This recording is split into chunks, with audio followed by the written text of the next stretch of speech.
When you look at the first words that we heard from President-elect Joe Biden, it's clear he wants to talk about climate change, but first and foremost, he wants to deal with the pandemic.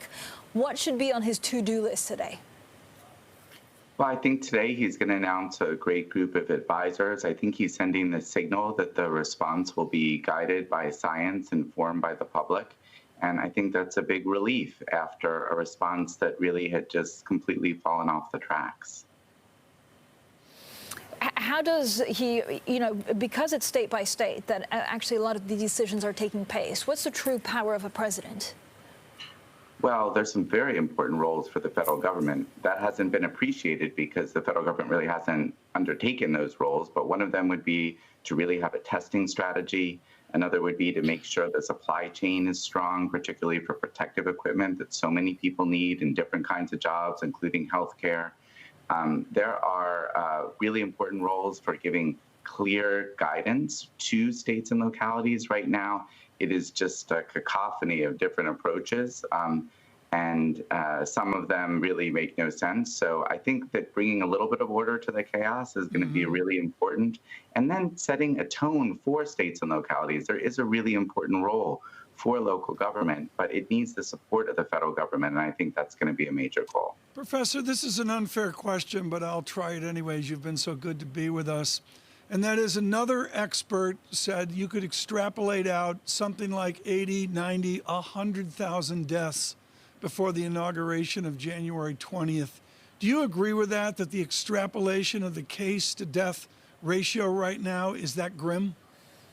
It could well be that grim, I do. I think that's possible. And in fact, for everything that the president-elect is going to do, there's a lot that needs to be done even before the inauguration. And I hope with the vote behind everybody that hopefully the old administration can do a little bit better, can roll up its sleeves and work with the new administration to put some of these things, start to put some of these things in place early.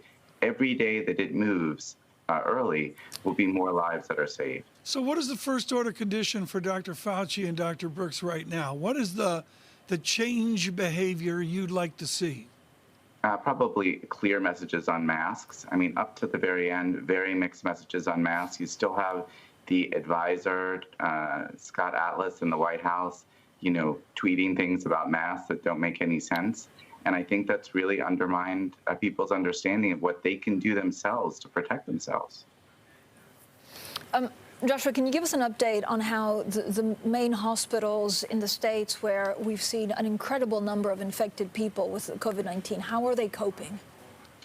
Some of them are getting overwhelmed. Some of, we're seeing field hospitals being set up in different places, patients airlifted to other places. It's a very serious situation. This virus is has been waiting for the winter to hit where everyone goes inside, and it's having a field day.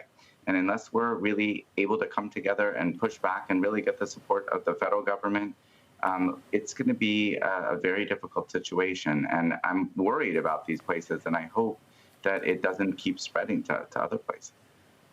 How different, Joshua, is this wave compared to what we saw in March, April? Is it the same? Is it less deadly? Have we gotten, better at dealing with it, or will it be just as devastating? Well, in terms of the, total number of deaths, it could be as devastating or worse, depending on how bad it gets.